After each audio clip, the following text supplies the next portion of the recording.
আসসালামু আলাইকুম। আমি এখন আছি উম্মে হাবিবা জামানের বাসায়। তো আমরা বিগত দিন ধরে দেখছি যে উম্মে হাবিবা জামান খুব পেরেশানির ভিতরে আছে। মামলা, হামলা এবং খুব ঝাই-ঝামেলার ভিতরে তার জমি সংক্রান্ত একটা বিষয় নিয়ে। এই ব্যাপারে আপনারা দেখেছেন যে আজকের বসুন্ধরাতে গতকালকে একটা নিউজ হয়েছে। আপনারা দেখেন যে আজকের বসুন্ধরা এবং অর্থদৃষ্টিতেও একটা নিউজ হয়েছে। তো ২ টা পত্রিকায় নিউজ হয়েছে এবং আমি এই নিউজের পরিপ্রেক্ষিতে উম্মে হাবিবা জামানের কাছে আসছি। আসলে তাদের প্রবলেমটা কি এবং তাদের যে সমস্যাগুলি এটা পারিবারিক নাকি এটা সমষ্টিগত সেটাই জানতে এসেছি। আচ্ছা, আপনি বারবার বলে যাচ্ছেন যে প্রশাসনের ক্ষমতার বলে তারা জি, আপনাদেরকে জি। হুমকি-ধামকি এবং ভয়ভীতি দেখাচ্ছে। মূল উদ্দেশ্যটা কি তাদের? আ তাদের মূল উদ্দেশ্য হচ্ছে যে আমাদের যে জায়গাটা আমরা বিক্রি করতে যাচ্ছি, জি, এটা বা বাজার দর থেকে কম দামে কিনে নেওয়া। কিন্তু যেহেতু আমরা রাজি হচ্ছি না, এর জন্য তারা চাচ্ছে যে ৳১,০০,০০,০০০ দাও, নয়তো তারা মানে প্রশাসন তার ভাই আছে এবং তার বোন জামাই আছে, যারা হচ্ছে তাদের ভয় দেখিয়ে আমাদের চাচ্ছে যে আমরা এই জায়গাটা তাদের কম দামে দিয়ে দেই। কিন্তু আমরা দিতে চাচ্ছি না যে বাজার দরে নাও। কিন্তু সেটা তারা রাজি না। এরা কারা? এরা হচ্ছে আমার হাসব্যান্ডের আ মা ভাই, খালাতো ভাই এবং খালাতো ভাইয়ের বউ। ওনার নামটা বলবেন আবার? আ ওম আ তানিয়া মাসুদ এবং মাসুদুর রহমান। আচ্ছা, আপনি বারবার বলতেছেন যে তানিয়া মাসুদ গঙের প্রশাসনের শক্তি আছে। জি, জি, জি। তো এই প্রশাসনের শক্তি যে আপনি কি আইনের আশ্রয় নেননি? আমি আইনের আশ্রয় নিয়েছি, কিন্তু আমি যখন থানাতে গিয়েছি, থানা থেকে আমি কোনো সাহায্য পাইনি। এটা কোন থানা? এই রামপুরা থানা থেকে। রামপুরা এবং থানা। রামপুরা থানায় এবং রামপুরা থানার ওসি উনাদের আ সবার সামনেই সাহায্য করেছে। কারণ সে তার লোকও দিয়েছিল। আমাদের জায়গায় যেয়ে যখন আ তো ২৪/২ এ হামলা করেছে, তখন তার লোক ওখানে ছিল।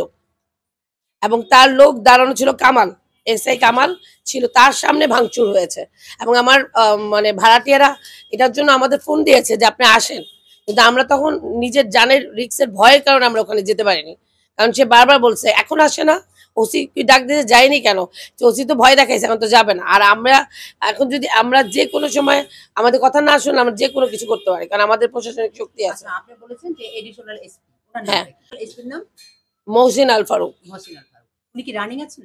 উনি হচ্ছে রানিং আছেন। জি। আচ্ছা। আর উপসচিবের কথা বলেছিলেন? হ্যাঁ, উপসচিবের নাম হচ্ছে মনিরুজ্জামান। মনিরুজ্জামান। ইনারা ২ জনই। তো আপনারা কি এই যে মনে করতেছেন যে এখন যে বর্তমান স্বাধীন দেশ হয়েও আপনারা পরাধীন? অবশ্যই। এখন পর্যন্ত। কারণ কোনো অভিযোগ দিয়েছেন? জি, তানিয়া মাসুদের যে ভাই হুম। মহসিন আল ফারুক, উনার নামে আমি হচ্ছে পুলিশ হেডকোয়ার্টারে অভিযোগ দিয়েছি। আর আম আ মনু উপসচিব যে উপসচিব যে উনার তানিয়া বোন মাসুদের জামাই, যে বোন তানিয়া জামাই। মাসুদের বোন জামাই, উনার নামে আমি হচ্ছে নৌকালয়ে অভিযোগ দিয়েছি। আচ্ছা, আপনি কি মনে করতেছেন যে কি এখন আপনি সুষ্ঠু বিচার পাবেন? এখন তো ওনাদের নামে অভিযোগ যদি এটা কার্যকারিতা হয়, কারণ ওনারা যদি এইগুলোর মধ্যে না আ আ উপর থেকে প্রেশার ক্রিয়েট করে, তাহলে না, আপনি কি মনে করতেছেন আপনি সুষ্ঠু বিচার পাবেন? উনারা অনেক ক্ষমতাধর। আ আমার মনে হয় না যে আমি আ এটা কোনো সুষ্ঠু বিচার পাবো।